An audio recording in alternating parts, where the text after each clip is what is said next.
Сіздерге құрметті көрермендер, бүгін талқылайтын тақырыбымыз ананың орны.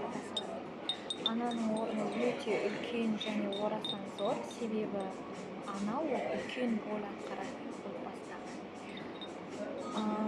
Ана арқылы балалар отбасыда әйел адаммен қандай қарым-қатынас жасау керек, қалай сөйлеу керек, әйел адамның көңіл-күйі қандай өзгереді, әйел адам қалай сөйлейді, қалай киінеді, қалай отырады, қалай жауап береді деген секілді мағлұмат алады. Яғни осы әлемде әйел адам қандай тұлға, қалай өзін ұстайды деген сияқты ақпараттарды алады.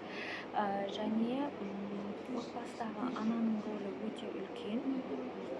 Ана деген ол қамқоршы, сонымен қатар психоэмоционалды жағдайларда өте көп көмектесетін және жылу беретін, энергия беретін, үйге әдемілікті, қамқорлықты алып келетін және үйдің жылуы болып саналады. Сондықтан әйел адам өзінің әйелдік энергиясын әрқашан арттырып отыруы керек. Егер сізде үйіңізде әйел адамның әйелдік энергиясы төмендесе, үйде жиі ұрыстар басталуы мүмкін және сонымен қатар үйдегі тыныштық кетуі мүмкін. Себебі әйел адам ол үйдегі бүкіл тыныштықты және энергияны баланста ұстап отыратын тұлға болып табылады. Сонымен қатар әйелдік энергияны қалай дамытамыз дейді. Мысалы, әйелдік энергияны дамыту ол таңертең өзіңізге жақсы сөздер айту, өзіңізді мақтаудан басталады. Сонымен қатар өзіңізді күту, өзіңізді әдемілеп безендіру, әдемі киіміңізді кию, шашыңызды әдемілеп сәндеу, сонымен қатар бояну, әдемі көйлектер кию, үйді әдемілеу, немесе каблук кию, осының бәрі әйелдік энергиясын өте жақсы көтереді. Сонымен қатар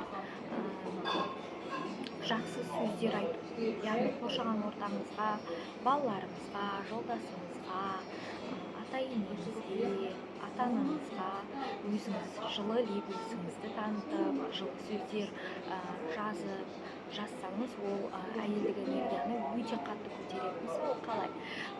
Мысалы, анаңызға жазып жіберуіңіз мүмкін да. Анашым, сіз мені өмірге алып келгеніңізге үлкен рахмет. Сізсіз өмір басқаша болушы еді. Сіз бар болғаныңыз қандай керемет, қандай күшті. Сонымен қатар жолдасыңызға да осындай жақсы сөздер айтсаңыз болады. Сөздің өзі энергия, яғни әр адам өзі аузынан шыққан сөз арқылы адамнан адамға энергия береді. Сондықтан біз қарап отыратын жайт, аузымыздан шығатын сөзді де бақылап отыруымыз керек. Себебі ауыздан шығатын сөз ол өте үлкен энергия береді. Яғни бір ауыз сөзбен адамды өлтіруге де болады, ал бір ауыз сөзбен адамды емдеуге болады. Сондықтан егер сіз жақсы сөздер айтып адамды қуантатын болсаңыз, ол адамда жақсы гормондар бөлініп, сонымен қатар эндорфиндер бөлініп, адам өзін бақытты сезінеді. Бұның бәрі адамның өмірінің ұзартуына алып келеді. Сонымен қатар ғалымдар эксперимент жасаған, екі баланы алып, бір балаға ұрса берген, бір баланы мақтай берген, ұрса берген баланың иммунитеті төмендеп, жиі ауыратын болған.